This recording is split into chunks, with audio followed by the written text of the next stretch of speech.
Hello. Welcome to our Spring 2025 James McCormick Mitchell Lecture. We're so pleased to be gathered for this celebrated law school tradition that began more than 70 years ago. The Mitchell Lecture is the law school's only endowed lecture series, and as you can see by today's attendance, it has consistently been one of the academic highlights of the year. Today's program is titled Antagonists and Enablers, a First Draft History of Biden and the Supremes.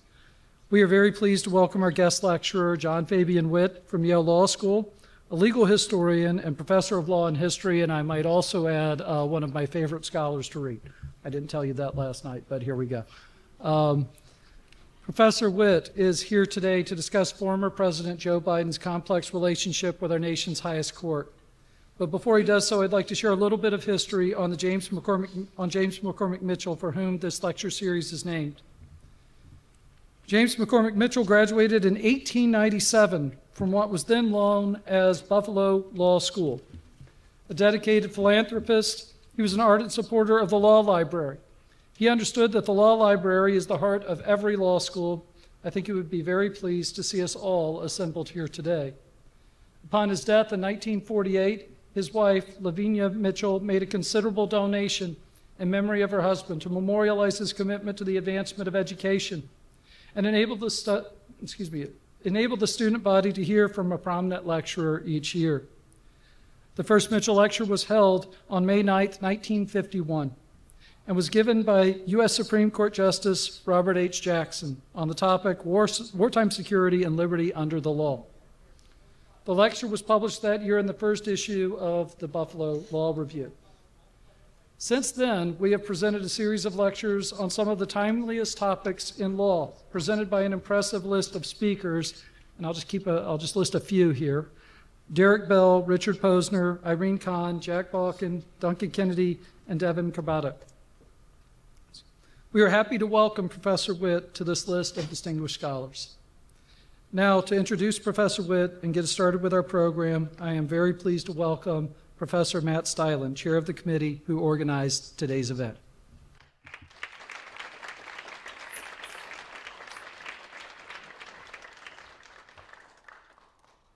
Welcome, everyone. It's my absolute pleasure to have the task of introducing our speaker for the 2025 Mitchell Lecture, John Fabian Witt. Professor Witt is the Alan H. Duffy Class of 1960 Professor of Law at Yale Law School, an appointment that he has held since 2009. Before that, he was the Murray Chair in Legal History at Columbia University. In addition to his law degree, he holds a PhD in history from Yale University, where he wrote a dissertation on workplace injuries and the development of workers' comp under the supervision of Bob Gordon, who I know some of you know was once a professor here at the University at Buffalo and an integral part of our own legal history program. In 2004, Professor Witt's dissertation was published by Harvard University Press as The Accidental Republic: Crippled Working Men, Destitute Widows, and the Remaking of American Law. The book immediately established him as a major talent. In a review published in Law and History Review, Nan Goodman described the book as, quote, wonderfully interdisciplinary.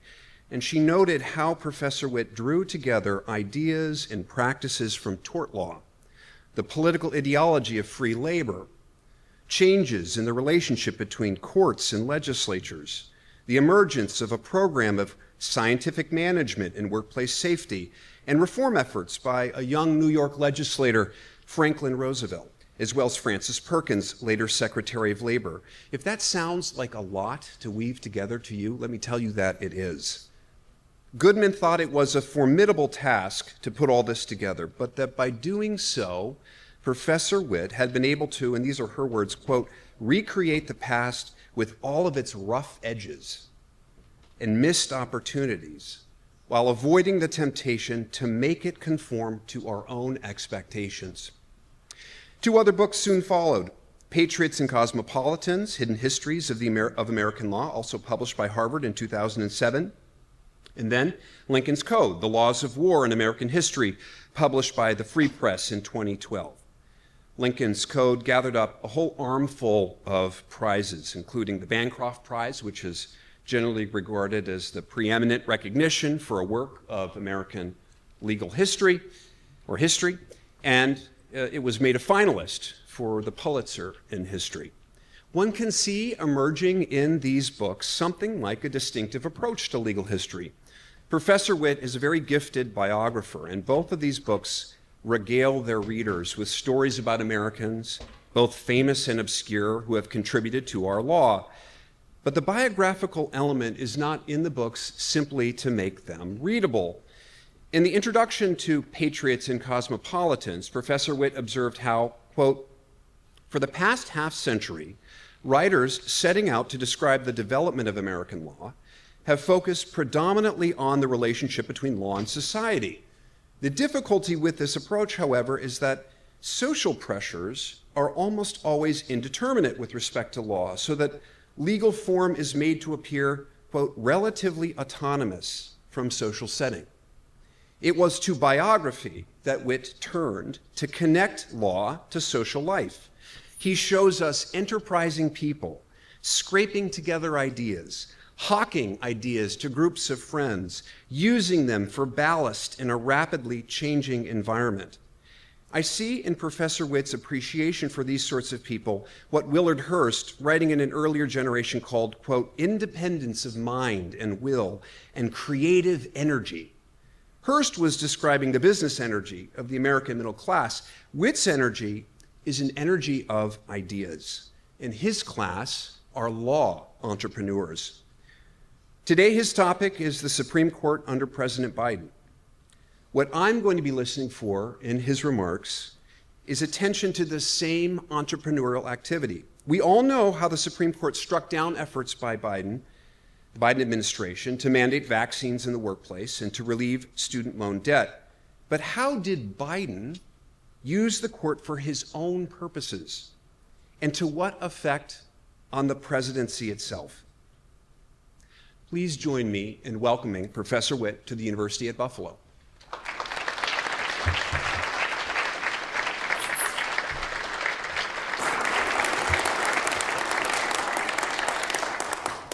Thank you, Matt. Thank you, Todd.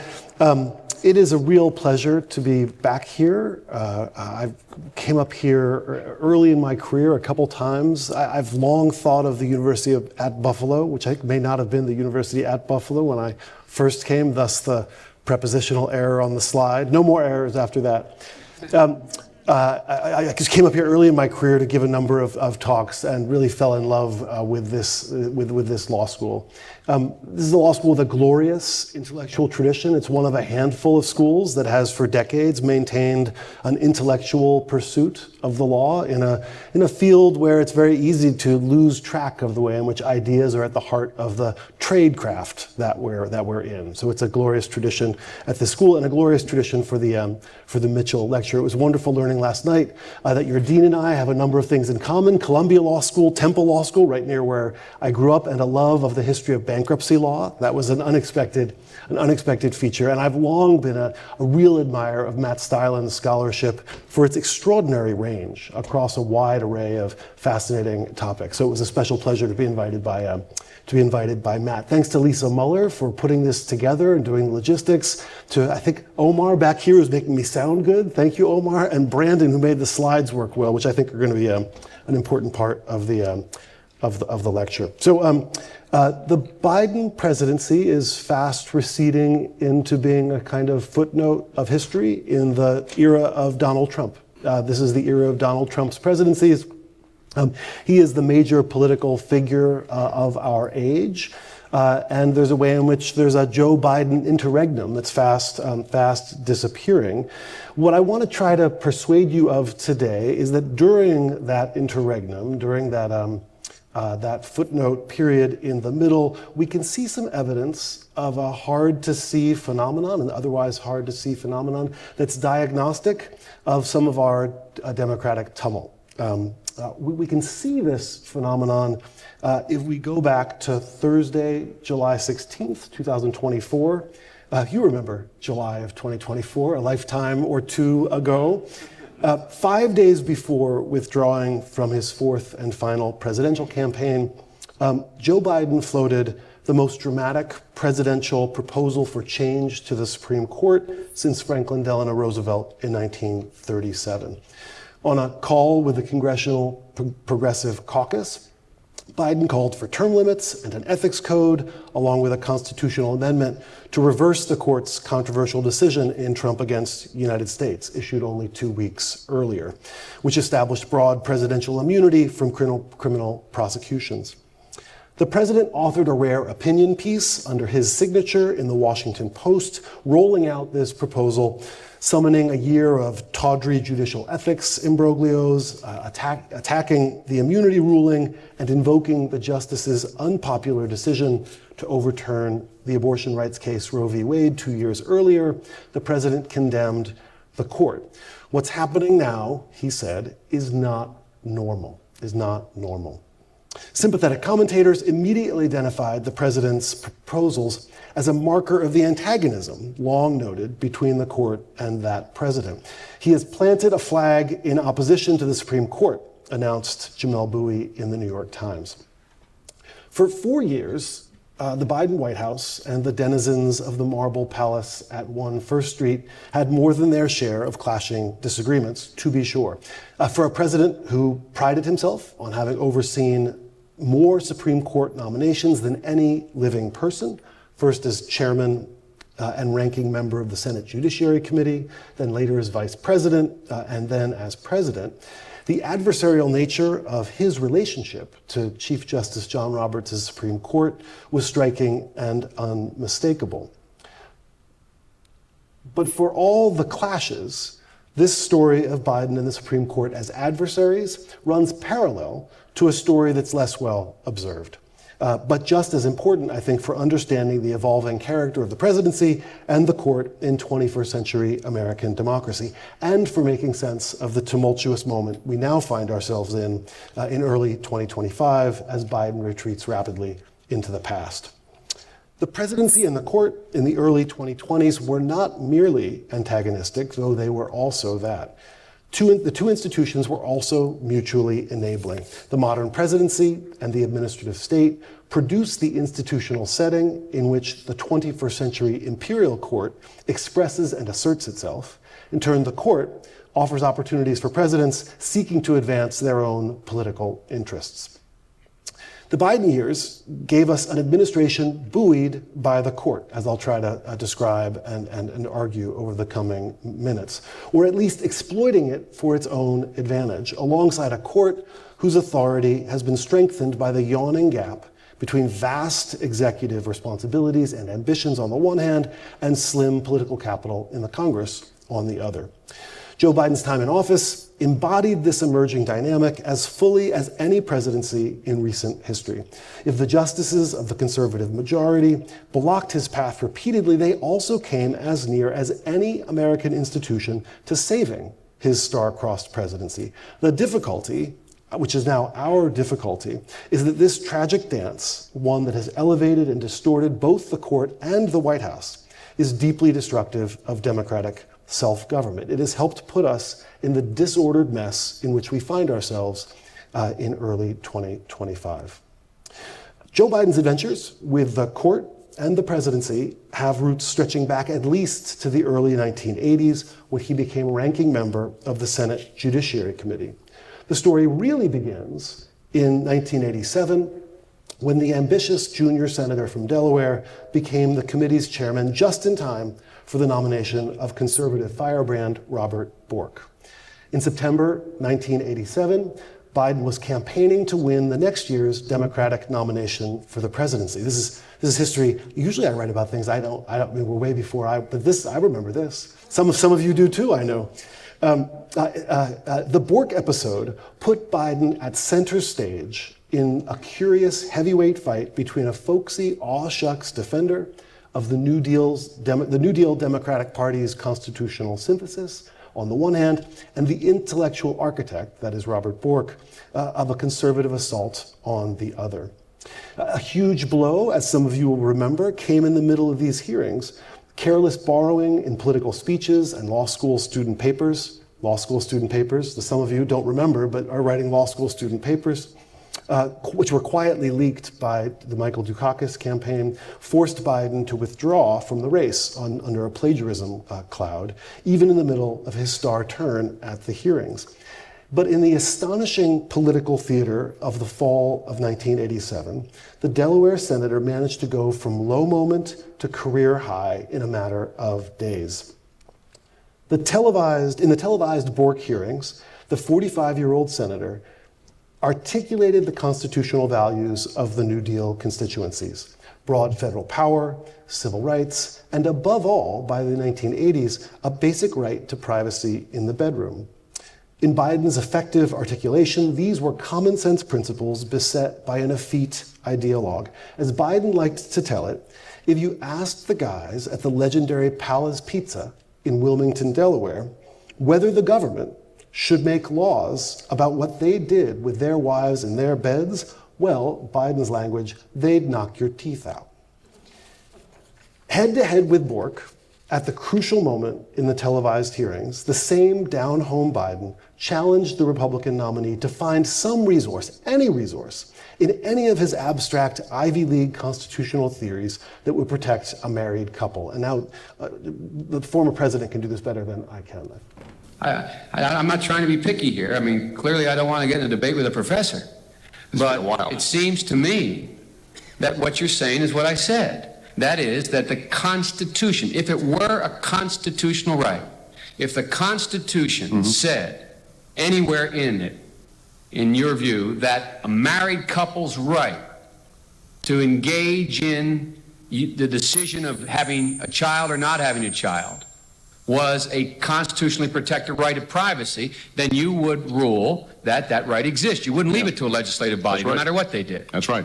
But you argue, as I understand it, that no such right exists. No, Senator, that's what I tried to clarify.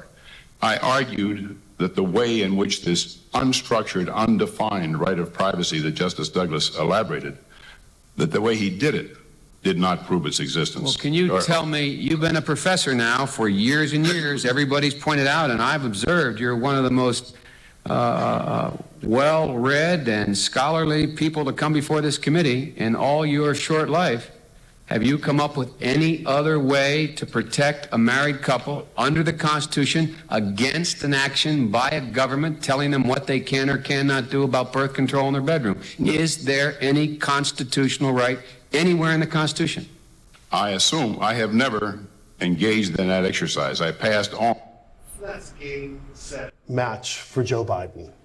When Bork can't find anything, that's the end of the story. And the invocation of professor and learnedness, there's a hint there about how to do politics. We may find some interesting history and tell some good stories, but boy, we're not trained for politics, and that comes out in that episode. It's a win for the guys at Pala's Pizza. And with the help of constitutional law advisors behind the scenes, Biden had bested the professor. Praise for Biden came from all sides, wrote Linda Greenhouse at the hearing's end. Now, the High Wire Act of Supreme Court hearings also spun off uncontrollable risks. And 4 years later, in 1991, at the confirmation hearings on Clarence Thomas's nomination to the Supreme Court, the sexual harassment testimony of Anita Hill put Chairman Biden in what may have been an impossible political bind. Blocking the testimony of women who promised to bolster Hill's testimony, Biden faced the understandable enmity of women's groups and liberals. Voting against the confirmation, with all but 2 Democrats in a futile effort to keep Thomas off the court, Biden earned Republican wrath and the enduring bitterness of the justice himself. A second, and I think more important point, I think that this today is a travesty. I think that it is disgusting. I think that this hearing should never occur in America. This is a case in which this sleaze, this dirt, was searched for by staffers, of members of this committee. In all, well, this is a famous moment. It could go on. Some of you will remember it. It's worth watching for the constitutional history of our current moment. So in all, Biden's record on the Supreme Court in his years on the Senate was the record of an ordinary party stalwart, the highs and lows of a party man in increasingly partisan times. But by the time Biden won the election of 2020 and came into the White House as president, he confronted a court that had become a looming crisis for his political coalition. He was a president-elect with decades of experience in Supreme Court confirmations, but eking out a modest electoral college victory with a slim majority in the House and boasting only a fragile one-vote margin in the Senate, Biden seemed to have few resources to deploy against a court that was now better positioned than any in generations to make good on the agenda that conservative insurgents like Robert Bork had crafted. 4 years removed from Merrick Garland's nomination debacle, months after the death of Ruth Bader Ginsburg and her replacement by Amy Coney Barrett, the result was a 6-3 conservative supermajority. Now, Biden's opening play as president was to establish, as you'll recall, a commission on the Supreme Court. The idea came out of a debate over court structure and personnel started by legal scholars critical of the court's conservative direction. And during the run-up to the primary in 2019, then candidate Pete Buttigieg took up the idea of Supreme Court term limits and promised a commission, if he were elected, to study structural reforms. Candidates Elizabeth Warren and Julian Castro quickly followed in the effort. Biden, however, remained notably cool to the idea. The death of Justice Ginsburg and speedy confirmation of Justice Barrett, however, at the height of the general election campaign, raised the pressure to follow suit. Even then, Biden resisted until October, the end of October, just days before the election. He proposed on 60 Minutes the classic dilatory, slowing tactic of the seasoned politician. He would, he said, convene a formal version of the kind of consultation with constitutional scholars that he'd relied on to prepare himself for the Bork hearings of 1987. A national bipartisan commission of scholars, as he put it, to study a court system getting out of whack. So he's trying to recreate that 1987 high moment. Getting out of whack, that's the language of Palace Pizza, and the constitutional scholars, they're the ones who prepared him for the hearings. 2.5 months after Inauguration Day, the White House announced a commission composed of 36 lawyers, nearly all of them law professors, to appraise the merits and legality of the principal arguments in the public debate over the court.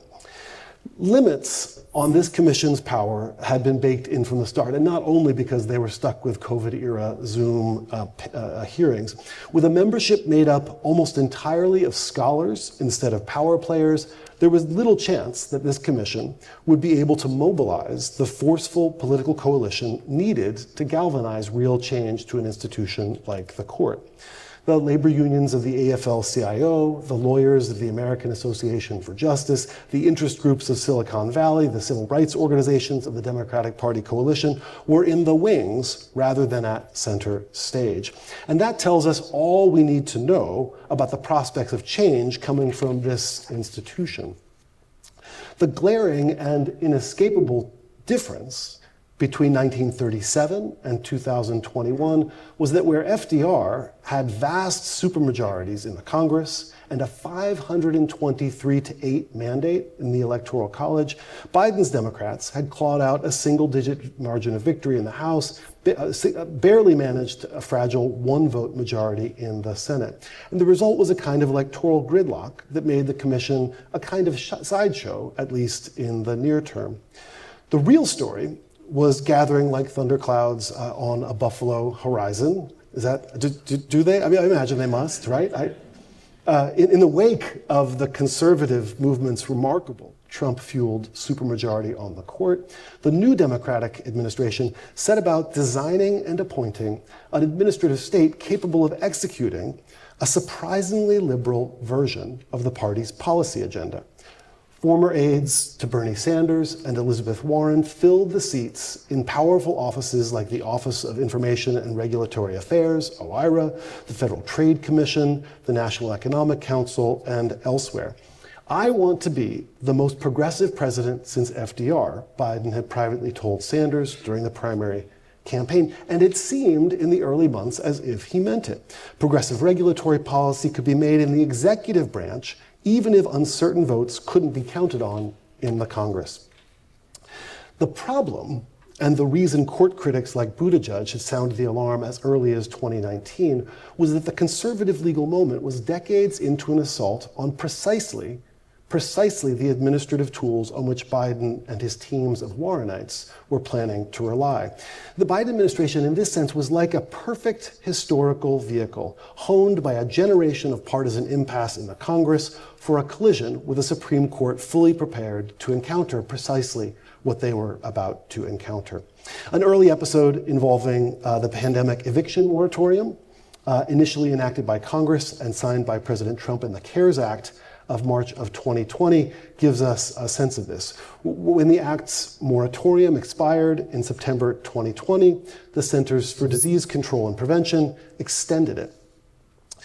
The Public Health Service Act of 1944, as amended over the decades, provided authority to the relevant administrator to make, now the language from the Act follows here, to make and enforce such regulations as in his judgment are necessary to prevent the introduction, transmission, or spread of communicable diseases.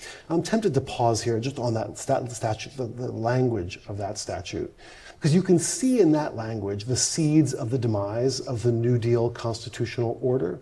In some sense, here's an order relying on broad delegations to a president whose appointees will be able to execute sensible policies employing their expertise. That's the New Deal model. The difficulty is that if the Congress fails over time to engage in its own oversight of such a system, to update statutes, it has just produced the executive branch that can outrun it and engage in unilateral policymaking. Now, 3 further extensions of the moratorium under that 44 Act by the Biden administration followed under that same statutory power. But when real estate interests sued to block the policy, the Roberts Court took the opportunity to unveil a tool that conservative jurists had been honing for years, a tool for cutting back what the movement, the conservative movement, had come to call the deep state. Initially, the court allowed the CDC moratorium to stand, but Justice Kavanaugh announced that his 5th and decisive vote would stand only until July 31st, when the existing extension was set to expire. Sure enough, 2 months later, after Biden announced a new narrow extension of the policy into October, Kavanaugh's vote switched, and the court effectively struck down the moratorium as a regulatory overreach. The sheer scope of the CDC's claimed authority, reasoned the court, counseled against what it called a breathtaking power to regulate the relations of landlords and tenants across the country. I mean, you can see the story here, but landlord-tenant law, classic private law, classic state private law, in a swoop turned into federal administrative law. In a line that would soon become a refrain of the Biden-Roberts years, the court explained that if Congress had wanted to extend such vast powers to the executive branch, it would need to speak clearly. The 3 dissenters, Breyer, Sotomayor, and Kagan, each appointed by a Democratic Party president, protested that the Congress had spoken clearly, if not specifically, but the weight of the court was decisively with the conservatives.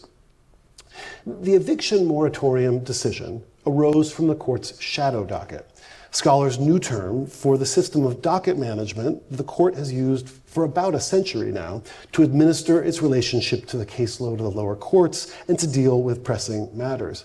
As scholars Will Bode and Stephen Vladeck have pointed out, the court's use of the shadow docket had dramatically increased in the first Trump years and accelerated into the Biden years.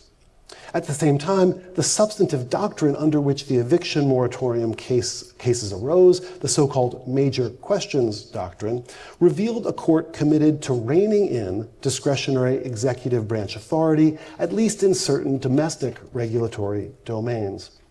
Now, under an older, clumsier idea known as the non-delegation doctrine, conservatives had long argued that the Constitution limited Congress's authority to delegate unconstrained policymaking power to executive agencies.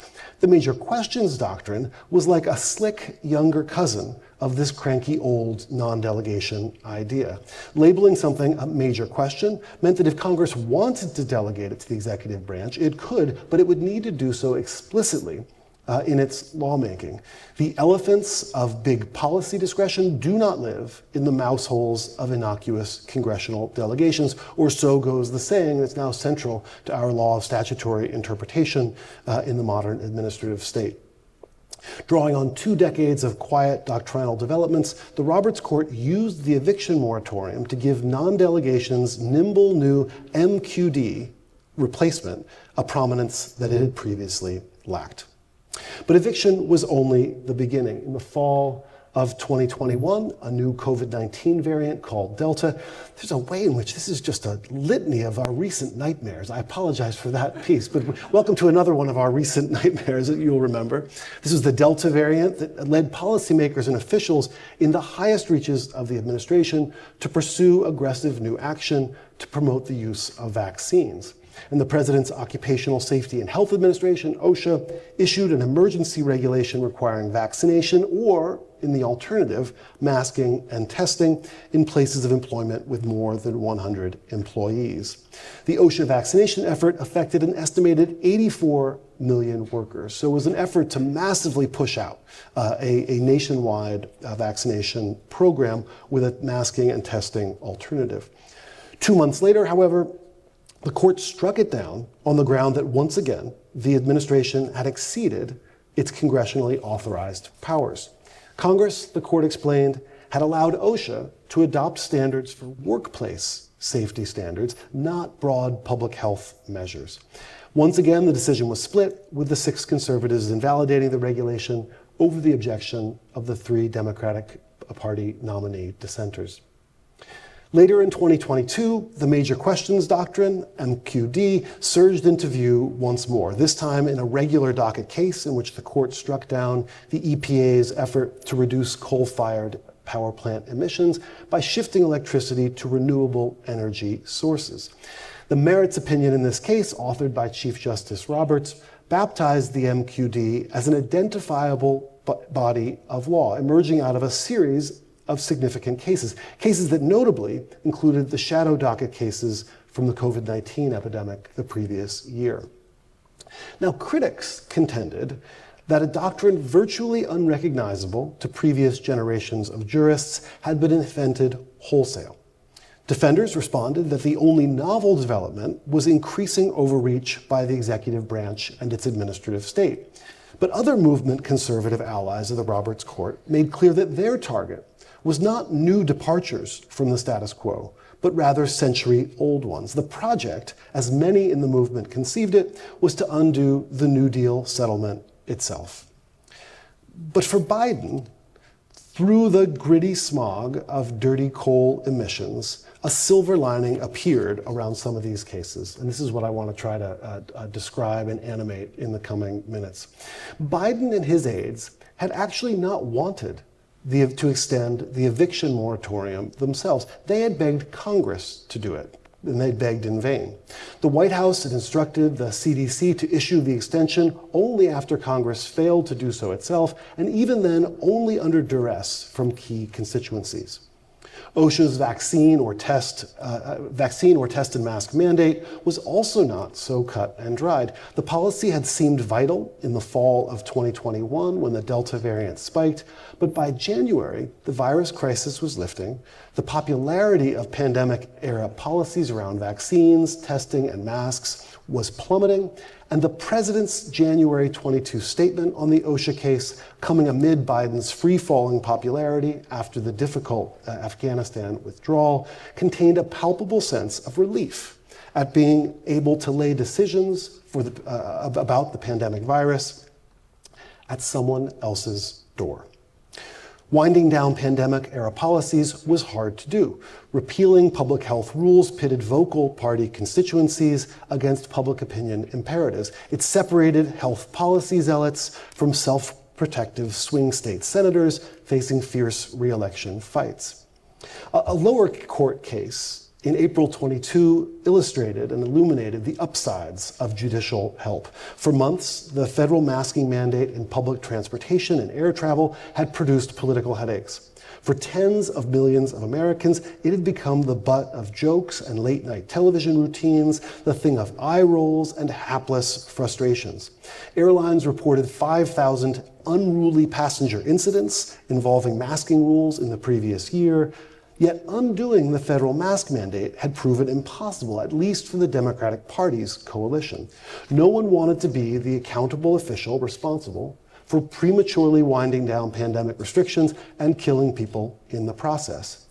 The result was that when Judge Catherine Mizelle of the Federal District Court for the Middle District of Florida struck down the masking rule as beyond the CDC's authority, the administration took full advantage of the opportunity.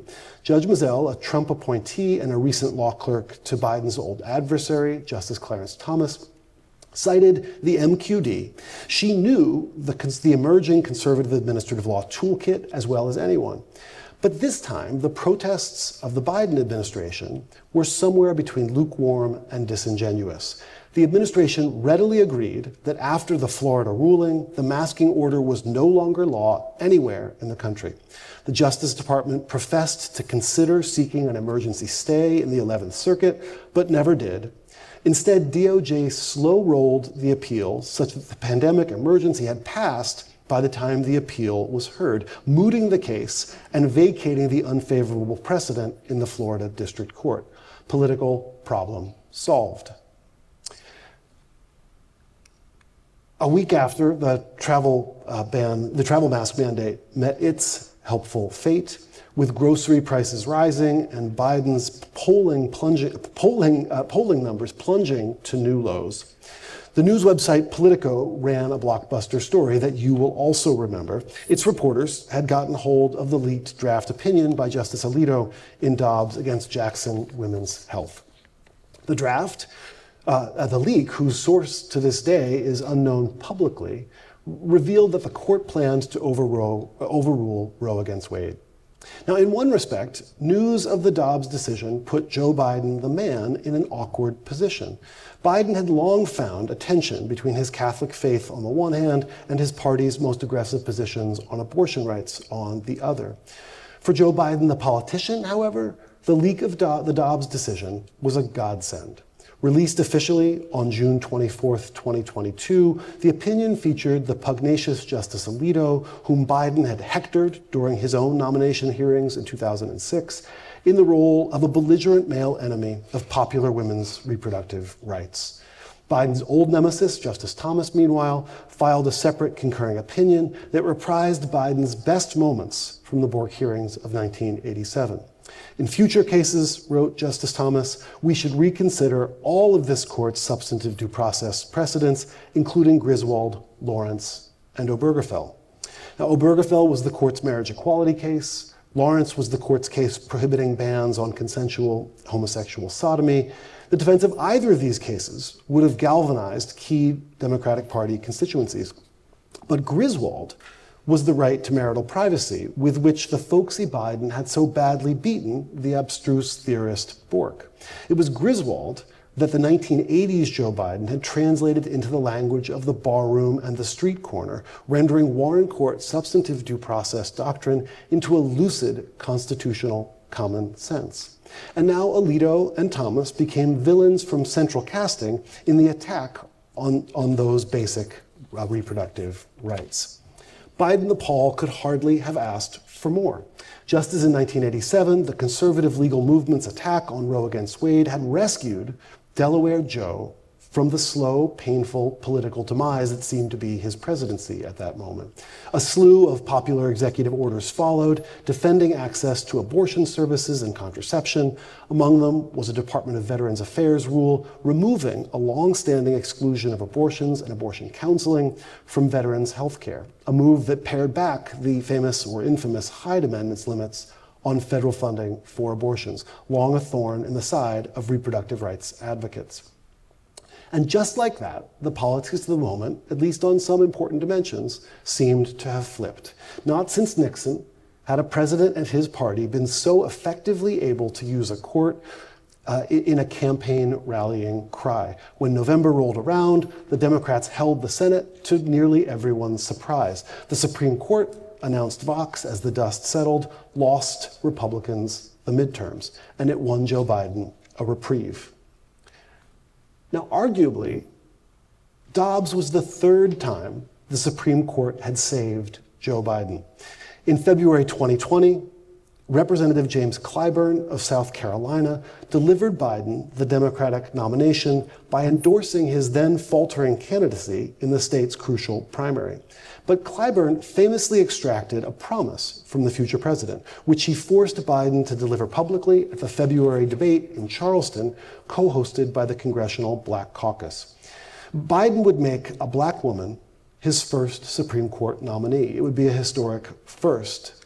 Ketanji Brown Jackson, on the U.S. Court of Appeals for the District of Columbia, quickly leapt to the top of the list. The Clyburn deal, however, illustrated a dimension of the Democratic Party's cross-race coalition that has included perils as well as opportunities.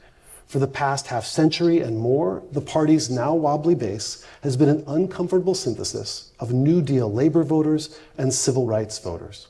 Biden's February promise was a gesture of appreciation to a demographic group making up about 14% of eligible voters nationwide, 90% of whom typically voted for the Democratic Party's candidates, at least until 2024.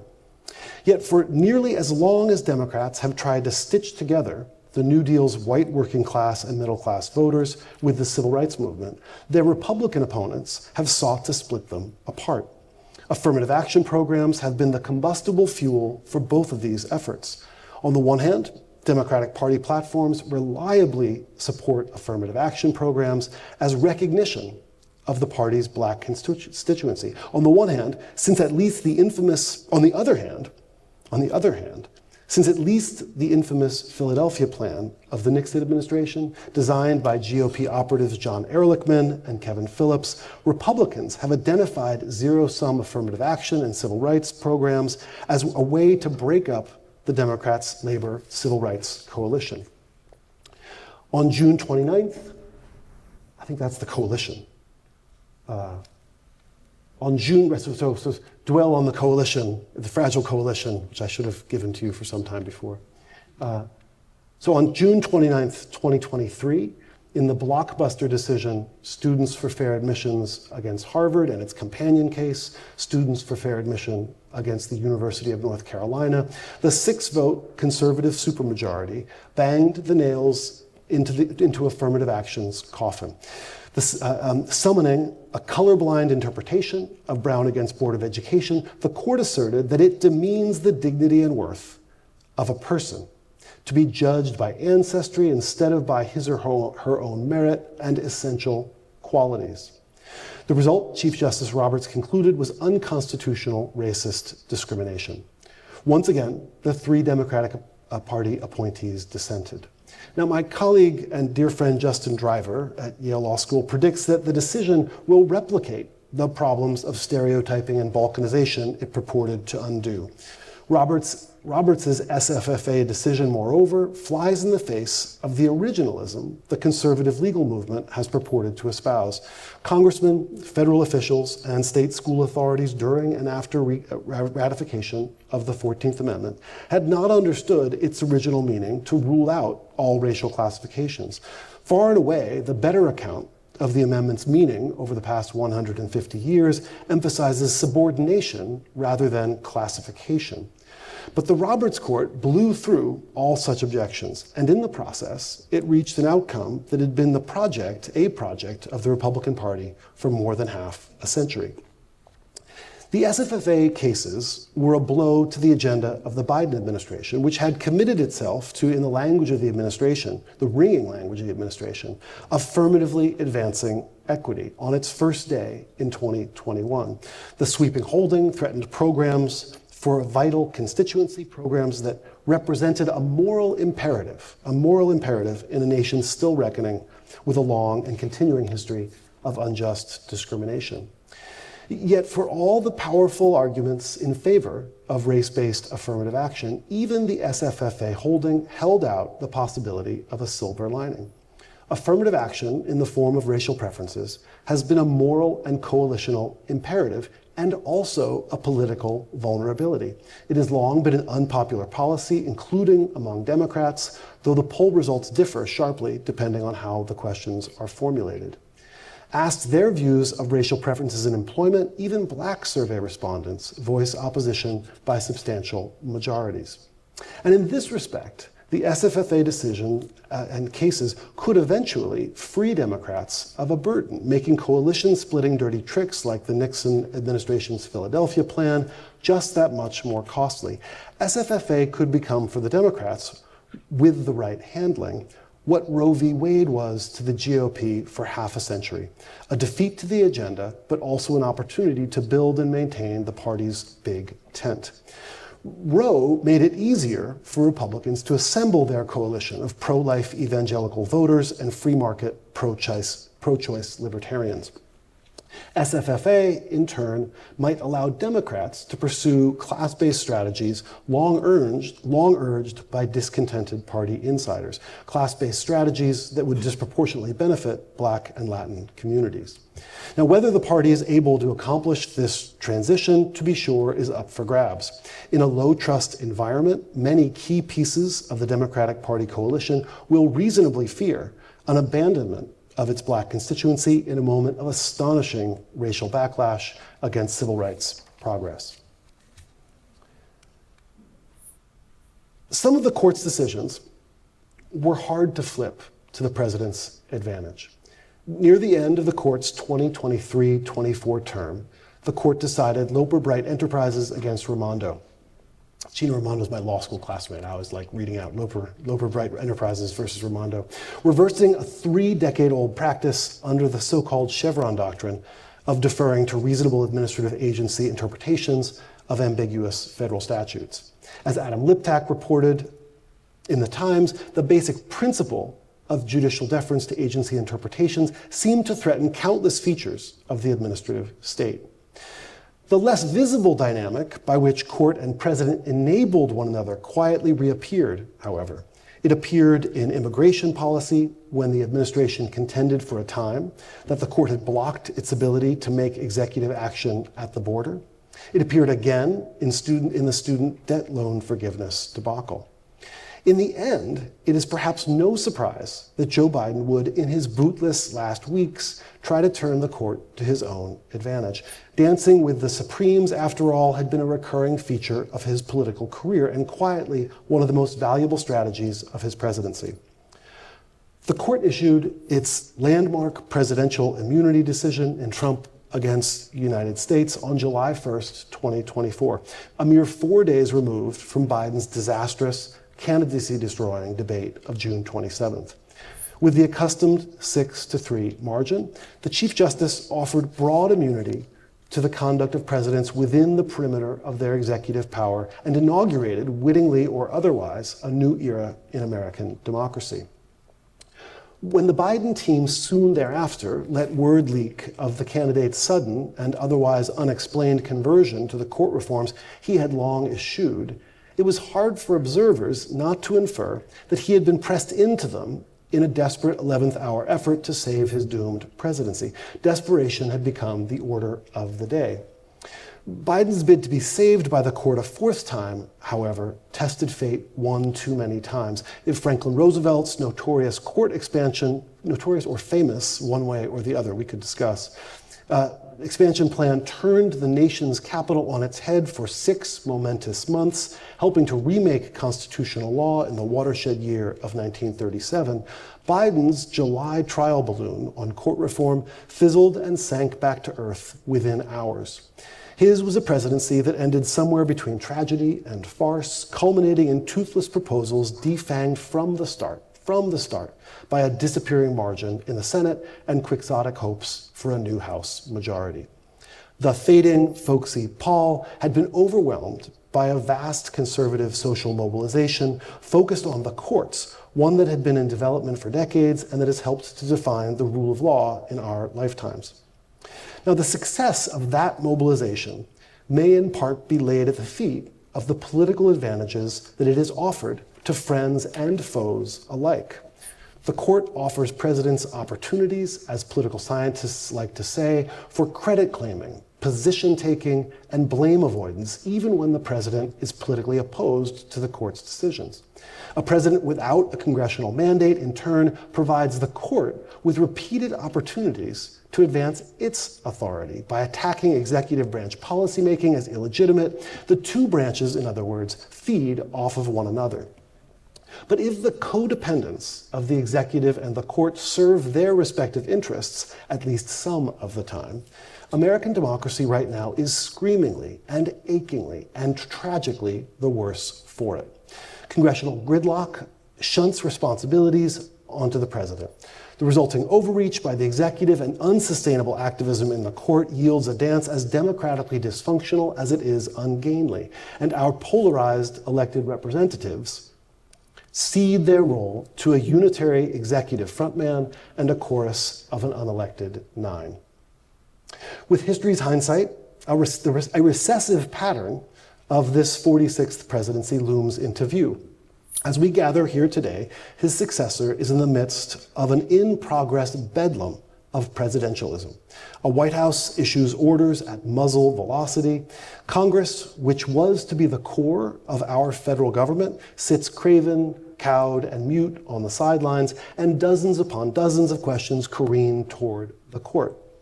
All of this, it turns out, was quietly prefigured in a presidency that is already retreating into time. Thank you for coming out this afternoon and listening. Thanks.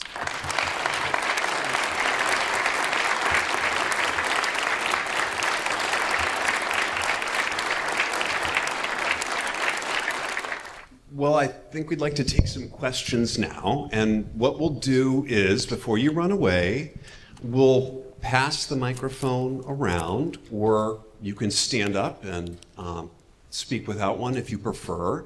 I'm going to filibuster here for just a few seconds to give you an opportunity to pull your thoughts together and formulate your question by posing a first question to Professor Witt about the talk. I want to pick up on the bit at the beginning and the end that charged President Biden with, maybe it's too much to say, anti-democratic behavior in his response to the court. Or maybe the more accurate way to frame it is suggested that his handling of the court was sort of an anti-democratic crisis of some kind. I think, especially looking back from the January and February of 2025, where we do see in relation to the administrative state a great expansion of claimed authority on behalf of the White House. The President Biden's reactions to handling of the court look quite tame to me. It seems right to say that, in his reactions to the Supreme Court's decisions on student loans, to the president, his efforts to reform the court in the July proposal that he made at the very end of his presidency, the Presidential Commission for Supreme Court Reform at the beginning, he's clearly managing his political coalition. But that seems like the stuff of Democratic Party politics, less than it does to me like the failure of democracy or the failure of popular politics. The court definitely expanded its power in Loper Bright, but can we really charge President Biden with the same thing in his reactions to and handling of the Supreme Court and the story as you tell it? Great questions. Thanks, Matt, for that start. There is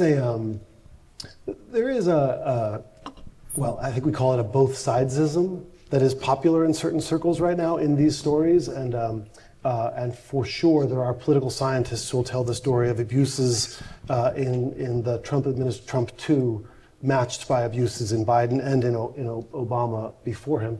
I think you're right to make a distinction between them. It's an ironic distinction, at least in one dimension, in the sense that the claimed authority of the Biden administration was statutory authority. It was efforts to take action pursuant to congressional authorization. What one thinks of it to the side. The claimed authorities of Trump 2 are constitutional claims. That is to say, the principal claims. There are a million claims. I'm generalizing right now, but the constitutional claim of the president has surged to the fore in the past several weeks. And so, in that sense, you're right to draw an important distinction between the two. The Biden claims of authority look tame by comparison. Agreed. Whether Biden is responsible for having engaged in I don't think I want to say that Biden was making departures to engage in anti-democratic or dangerously such moves. Instead, it's as if he was playing his role. He was playing his role, sometimes unwillingly, sometimes being pulled by the teeth to do so. Think of the eviction moratorium that he really wanted Congress to do instead, or think of the action at the border that he really wanted Congress to lead on until he decided, okay, he had the authority. In each one of these junctures, I think student debt is another one. There are ways in which he was reluctantly playing that role and would much rather have operated in the 1970s and 80s American federal government that he was so familiar with, one in which Congress was a major player and made big decisions, and the executive branch followed. So I think playing a role is what Biden is doing. It's just the role is becoming increasingly untenable as time goes by. John, it's such a beautiful talk, and you had me convinced at every step along the way. But when I sort of tried to put together what the assumptions are that made me convinced, or that make your story seem true, it strikes me as though you're relying on some fairly strong assumptions about political change and political engagement and political knowledge. That, I mean, certainly political theorists use when they tell these types of stories, but that I don't usually associate with at least your scholarship, which is like much more textured. I mean, and what I mean by that is, so if the mutually enabling story works, right, this story of Biden sort of using the court for political advantage, there's about 3 different actors, public actors involved, right? You have just the voters, right? The folks over at Palace Pizza who have an opinion about affirmative action, right? And there seems to be an assumption that they have strong policy preferences that are independent of partisan affiliation in a way. So masking, right? In Europe, anti-masking was sort of a left movement. Here is a right? These are sort of nonpartisan, and they're not capable of really being changed by partisan identification. When that video of Biden talking about, or your quote about Biden talking about the folks who will knock your teeth out, that is a reframing. That's like an active reframing, right, of movement and persuasion. It seems like you need constituent groups that are mobilized enough to put pressure on the administration for things like canceling student loan debt or a conviction moratorium, but naive enough not to see through Biden's act, right? When he makes statements like, oh, I don't know if we have enough statutory authority, we really can't, oh, okay, we'll do it, right? Which just seems like a signal to the court, right? So you're assuming that the constituent groups will be pleased because they're because they, I don't know, it seems, right? Or that for this to work. And then maybe there's a third group, right? Donors, capital, right? Things that would be pleased enough with him or satisfied because they know, okay, he's going to do his thing to, give red meat to the voters, but we know that he knows that the court is going to strike it down, right? And I'm not sure that acoustic separation even works among capital. Nowadays, right, we have these podcasts like All In where you have oligarchs talking about what they think, right, in frank terms, and they seem to really just get pissed off. They seem quite partisan. They don't seem to be in on the joke in the sort of in this acoustic separation story. So I'm just wondering if this is like if there's something to this, or if you have a more capacious understanding. Great. So I think the core of this really interesting question, which Professor O'Rourke and I go way back. He was a student of mine at Columbia Law School back in the day. It's great to see you again, Professor. But you all know that when someone says professor, now from Joe Biden, it's a mixed assessment. So the core of this really interesting set of observations, I take it, is that one version of the story I've just told could be a manipulation of constituency story. It could be that what presidents are doing is manipulating their constituencies, pulling the wool over their eyes in order to advance maybe less popular internal to the constituency programs and using the court to do so. It might be that the student debt relief policies are the closest to that. Moments of signaling, lack of commitment to the constitutional authority to do it, followed by doing it seemingly reluctantly. And so one could imagine a manipulative story. I don't myself find the manipulation story especially compelling for what the Biden administration was up to. I would say that the most kind of realpolitik version of the student debt relief story that I would tell there is that the administration was powerfully split internally on those policies. And so it was internal signaling about the nature of the commitment to the policy, which of course may have had bad effects on its future, no doubt infuriating, as you point out, sophisticated internal constituencies who knew full well what was going on.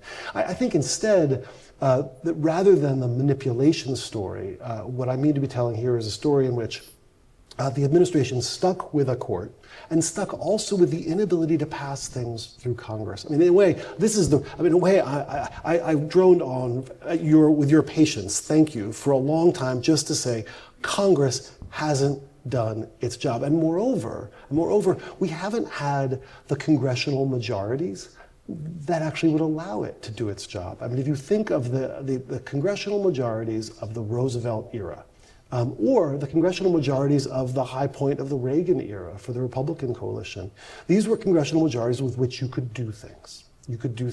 And we just haven't had that. Francis Lee, the political scientist at Princeton, is one of the great students of impermanent majorities, which is where we are right now. And I think that situation produces a world in which presidents are stuck trying to do things with executive action and then navigating their way using the courts to deflect some of the blame and act accordingly.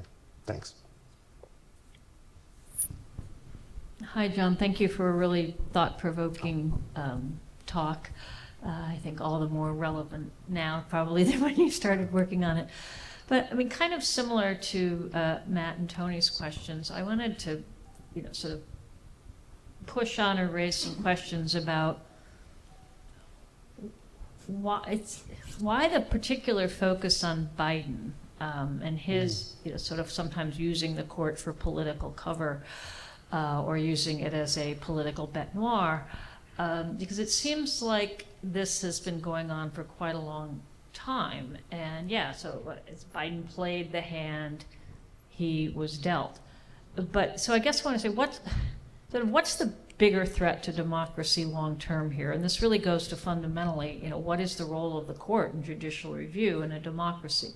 Because the reason we have the Supreme Court we now have is because of a decades-long project by political groups, the Federalist Society and others, who didn't like court decisions that recognized a right to abortion, didn't like court decisions that condone the expansion of the administrative state.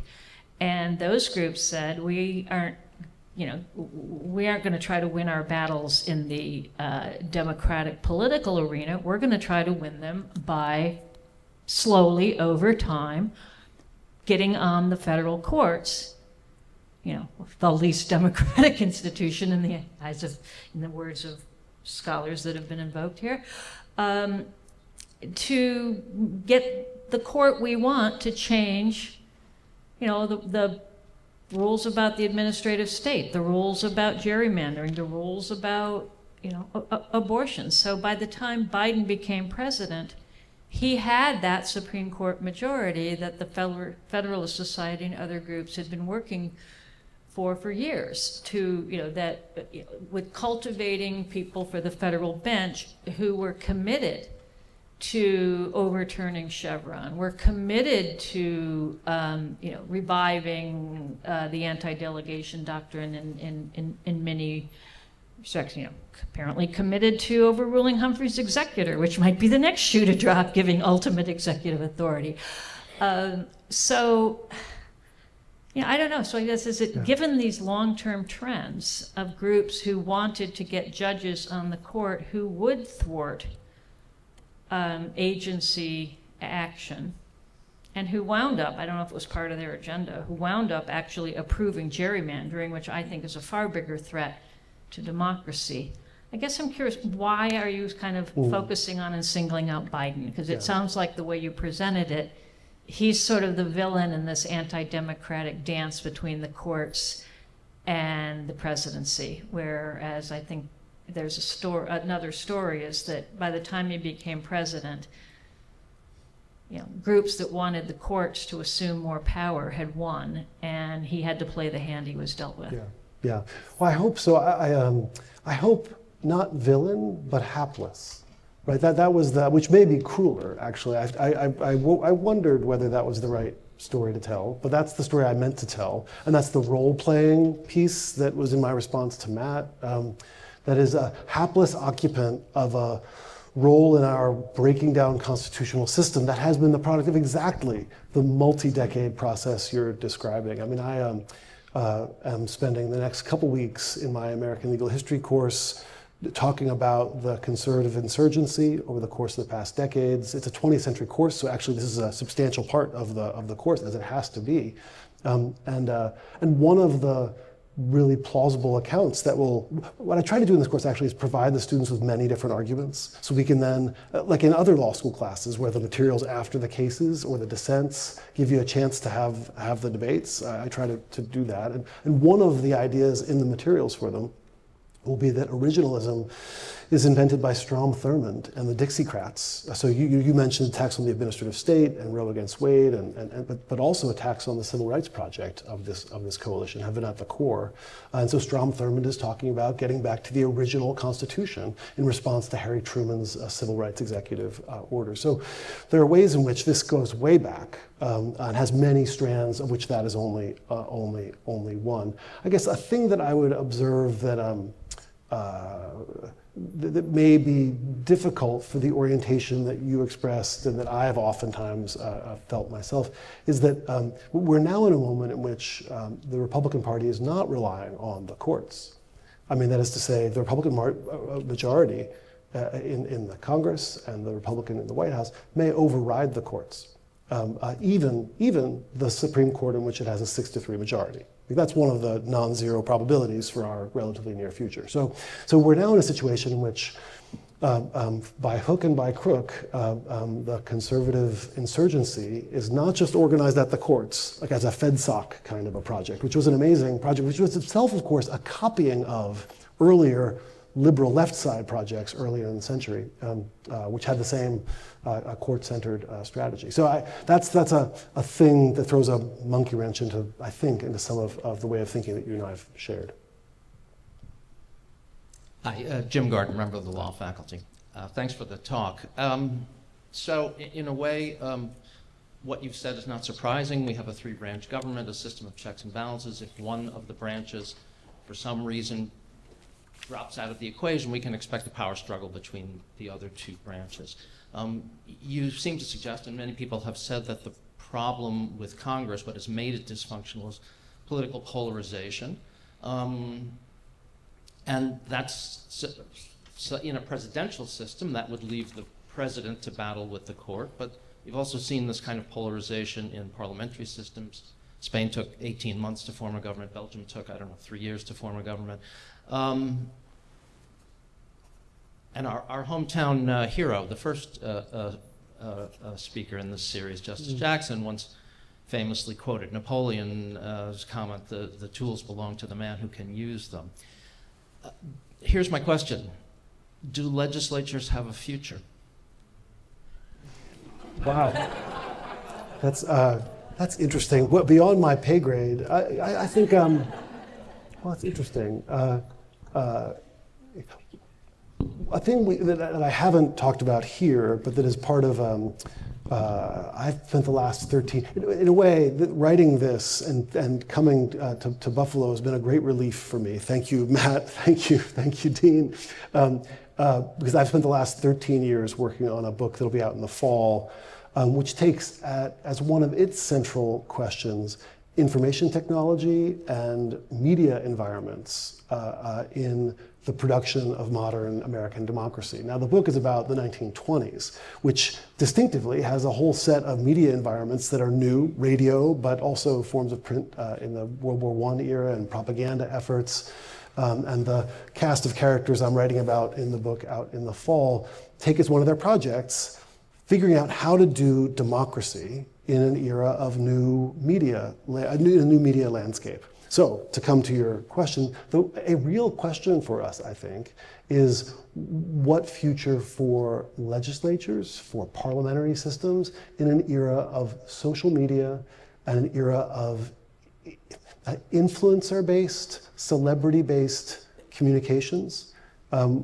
With all of the things, and now here I am no more, in fact I am less expert than many of you on the mess of problems that accompany our new media environment.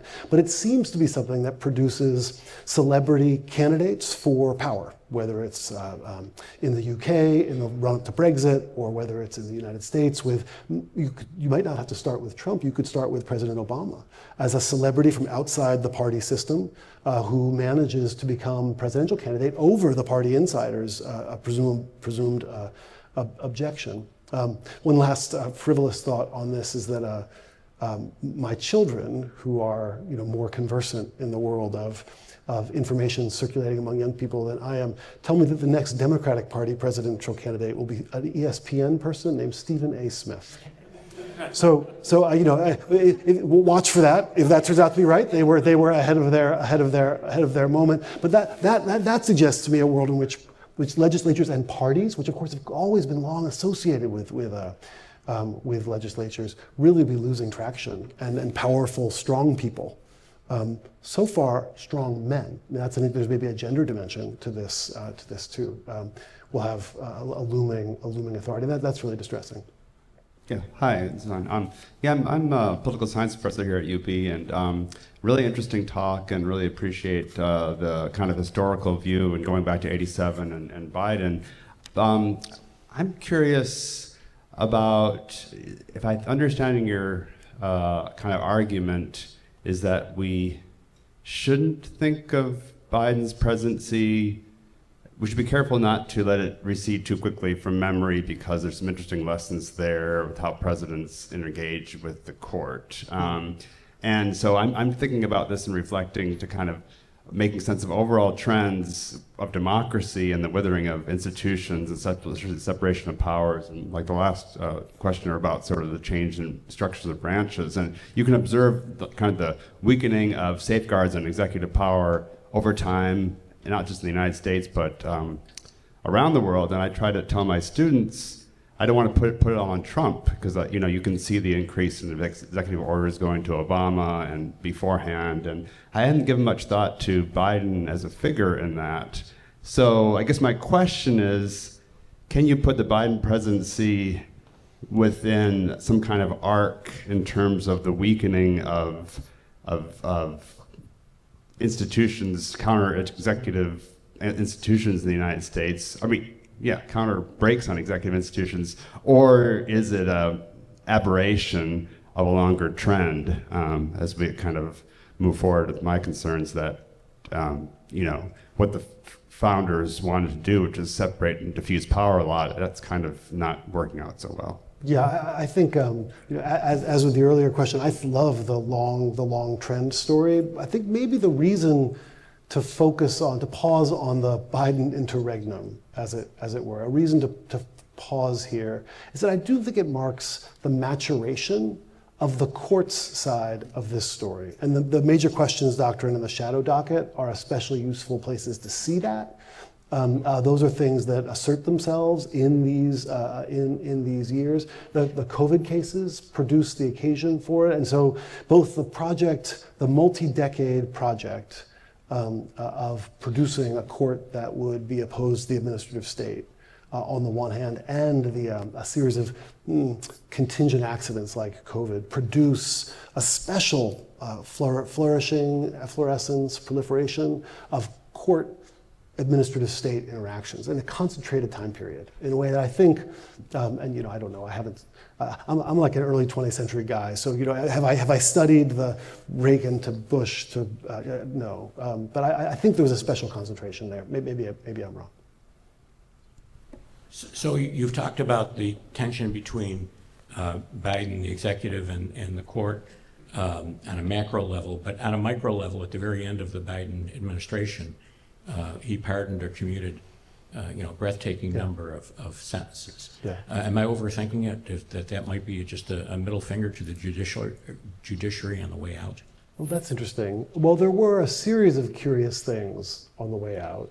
I mean, the two worth noting here: the pardons move, which well, I don't know. I think there'll be a wide array of reactions to the pardons, but boy, the pardons sure don't help. I mean, they sure don't help, and I think are destructive of basic sound democratic, not with a capital D, but lowercase d functioning of government. So an embarrassment, really. The second is the 28th Amendment, right? The other move on the way out was invoking the 28th Amendment, the idea that the ERA has been ratified, taking the position that it was ratified, but not following through, right? Doing it at the end, 4 years to do that, doing it at the end, and not issuing the apparent order. I'm no expert in this. The apparent order to the archivists that's required. No constitutional amendment scholar, but such that even internal to the logic of amending the Constitution, it didn't follow through. Just totally bewildering to me. And these seem in some ways likely to be real footnotes lost in time, given the astonishing onslaught of things that have happened in subsequent weeks. But real puzzles and. Yeah, not great. Hi, my name is Matthew. I'm just a student here. Just a student? No way. Thank you very much for coming out. I thoroughly enjoyed your talk. I wanted to ask about the court under the Trump administration, the second one, and the Biden administration. You mentioned the major questions doctrine and how the court has kind of used that as a non-delegation, renew. And under the Biden administration, they struck down COVID actions, they struck down student debt actions, said, no, Biden, you can't do any of that. Do you think the court's going to then hold true to their word and under the Trump actions say, no, Trump, you can't do that because Congress didn't give you the power to do that? Like you can't refuse to pay out USAID or any of the other things the Trump administration is just kind of unilaterally doing. And if they don't do that, is that kind of the end of the institutional legitimacy of the court? Because it's pretty hypocritical for them to deny Biden the power to do it, but then allow Trump to do it. Yeah. So well, okay. First, a facetious answer, Matthew, if you don't mind. But it responds to your being a student. It's possible that every generation of students has this thing where they encounter the hypocrisy. This is not Republican judges and Democrats. It's like you encounter the thing that would reveal the hypocrisy if it happened, and then of course it happens, and yet somehow the system manages to continue. It happens generation after generation, and so this is yours. This is yours. But more seriously, right?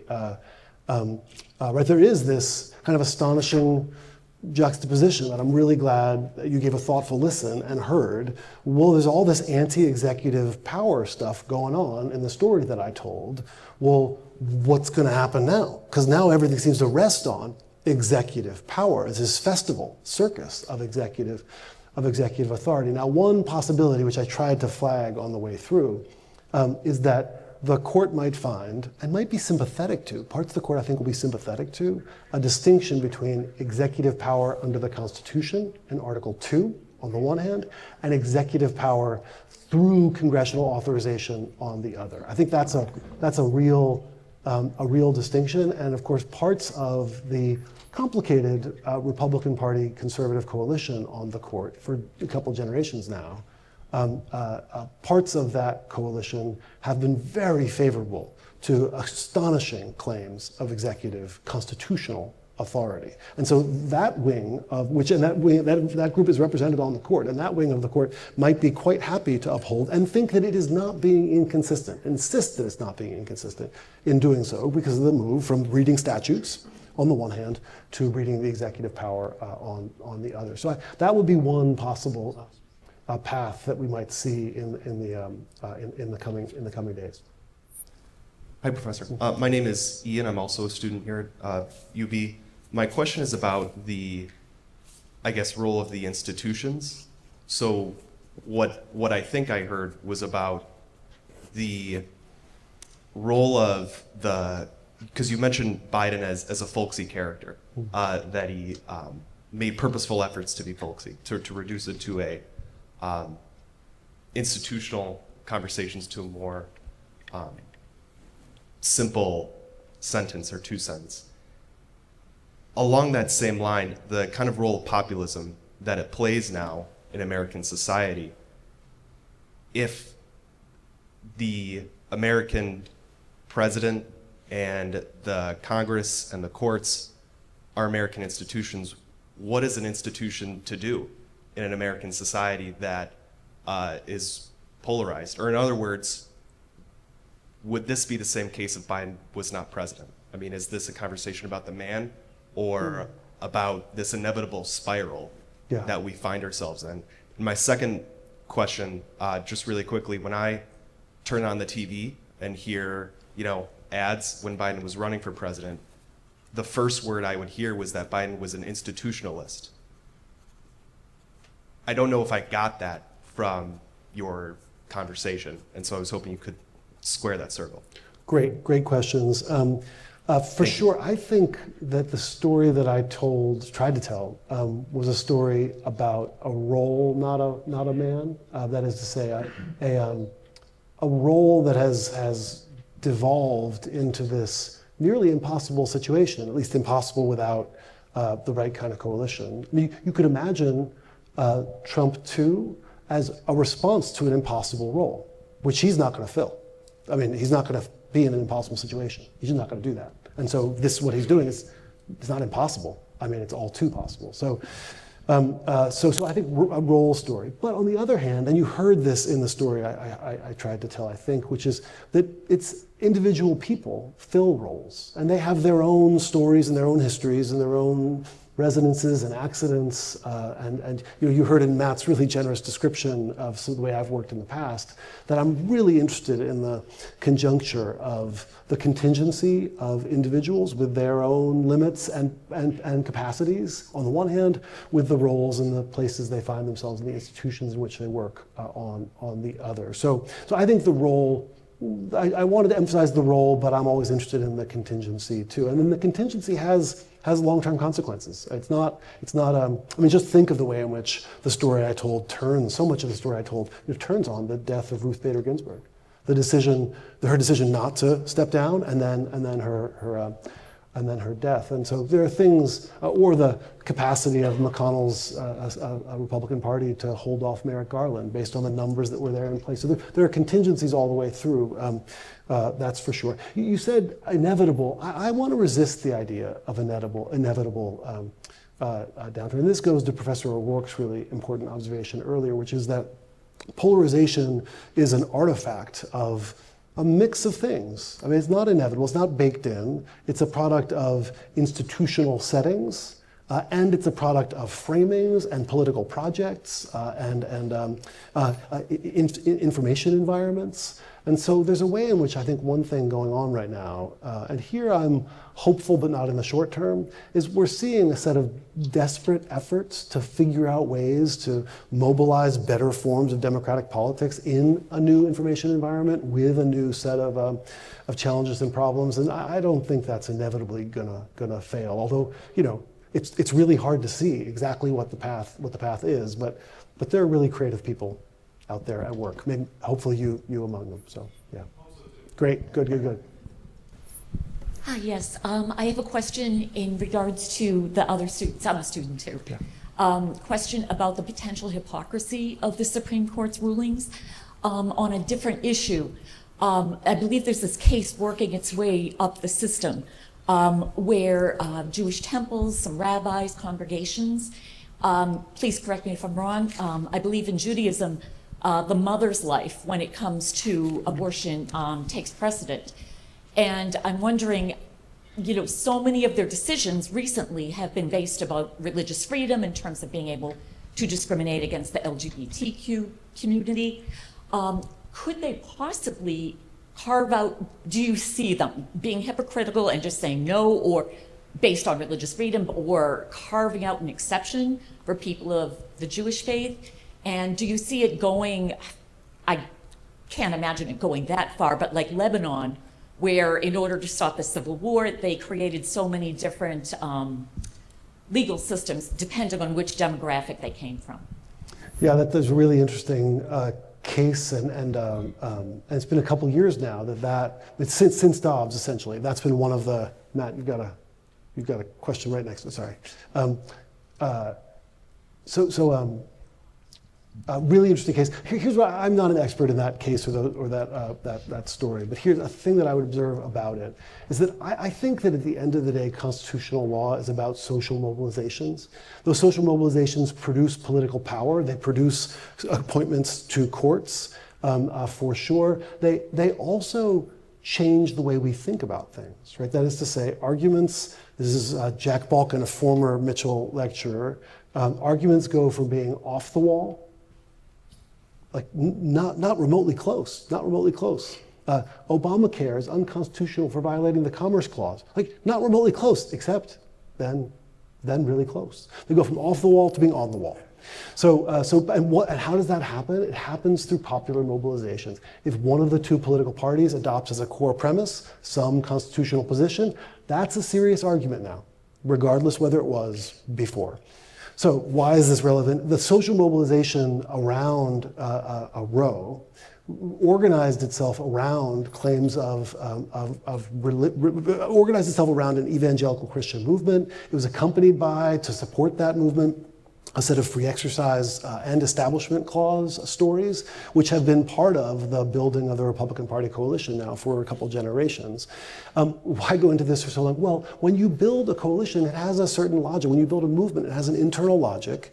And sometimes those internal logic, I'm going to say always, nearly always, those internal logics have curly cues in them. They have unexpected features. The logic that they use to propel themselves has entailments, which give rise to resistance opportunities, like this one. So this is how constitutional law works. It's how regimes get created, and then how regimes break down. And so it'd be really interesting to see if that argument becomes part of the way in which this particular regime breaks down. Thanks. Yeah. Professor, thank you for coming to Buffalo. My name is Pat Long. I'm on the faculty here at the law school. And you mentioned that at the end of the Biden presidency, we have a new understanding of the rule of law. I'm wondering what your opinion of what that understanding is. And also, talking to the students here, especially the 1Ls, there's a real concern that in carrying out their duty to support and defend the rule of law as future lawyers, there's a real concern and a kind of a loss of hope among the students, some of the students, that the rule of law no longer means something that that they feel is worth fighting for. And I'm just wondering where you think it stands right now. Well, there are big questions in the world we're in right now. I mean, you've all been reading about them, the assault on law firms that represent clients that the president doesn't like. I mean, this is astonishing. Good signs that the federal district judge seems to find it, like totally astonishing, and so is that good? No, it's some news. So the rule of law is, pushing. We are able as a legal culture to recognize things that are at odds with the basic structures that are required to maintain the basic system. Interesting to see the Twitter meme, sort of internet meme generally, of "I loathe Mahmoud Khalil, free Mahmoud Khalil." That's this kind of move. It's like, wait, policy preferences are one thing, and then the rule of law is another, right? So some interesting developments on those fronts. What is the rule of law after the Biden administration? I think a distinctive feature of it that has emerged, and it comes out of this conservative assault on the administrative state. It is now a central feature of the idea of the rule of law in America in 2025, that the courts exist to stop the administrative state from developing internal regulations beyond what could be achieved by existing congressional majorities. Like that's sort of, because no one thinks that these moves by the Biden administration or Obama or Trump before could have been enacted in the existing Congress, given the filibuster and the like. And so that seems to be the self-identified role of the majority of the Supreme Court, is they are there to keep the executive from running amok. Now, this is quickly going to run headlong into Matthew's question of like, well, what to do now? What to do now? And I mean, in a sense, we just don't know how that's gonna play out. I think that the values of the rule of law are sufficiently deep that they will shape the course of the coming months and years. Now, I didn't say they will win out or they'll win out every time, but they are a robust set of social practices that they're institutionalized in your students who are being trained into the institutionalization of a set of ideas. At the very least, the story will end up having been told as a story in which power had to run through lawyers, legal institutions. Hi, Professor Witt. I enjoyed your talk as well. It was really engaging. I am a student in Professor Steinling's class of 1L, so hopefully I don't embarrass him.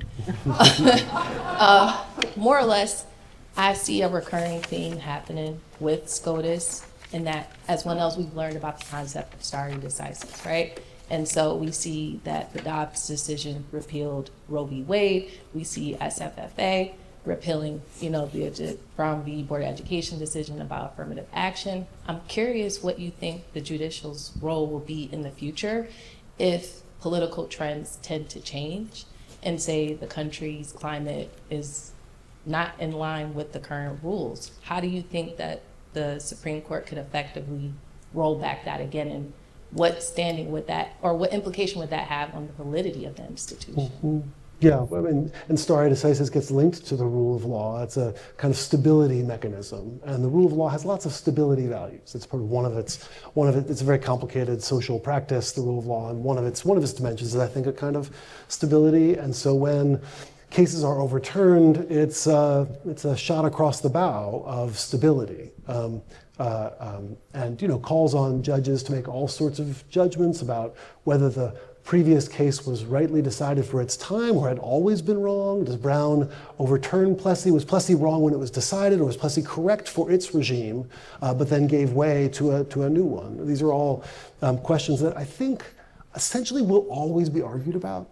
I mean, that is to say, all we can be sure of is that we will have arguments about overturnings and stare decisis and precedent, for forever. I think maybe a little bit of reassurance would be, we go through periods of overturning of precedents. I mean, much of the Warren Court era, the famous Warren Court era decisions rely on overturnings. I mean, that is the incorporation of the Bill of Rights, is a process of overturning previous cases. Any number of such episodes. I mean, one that I was just reading about recently is the racially restrictive covenant case in the 1940s. Shelley against Kramer is overturning a previous case from just 2 decades before. Brown against Board of Education we think of as Plessy, but there's a case called Gong Lum in the 20s that's actually about racial segregation in schools, and it overturns that. So, of course, though it doesn't say so, and so, which is also part of the, the politics of writing the decision. So there are periods of overturnings, and there are constitutional regimes. One view might be that we're entering the Fifth Republic here in the United States, 5 different constitutional orders, and we could have a lot of fun arguing about the number. We could do that. A certain kind of law professor, maybe political scientist would really have a good time arguing about the number and where to do the counting. So overturnings are going to be part of that. But I don't think that the fact of overturning has happened before, internal to rule of law orders, and it itself isn't a threat to the rule of law necessarily. Yes.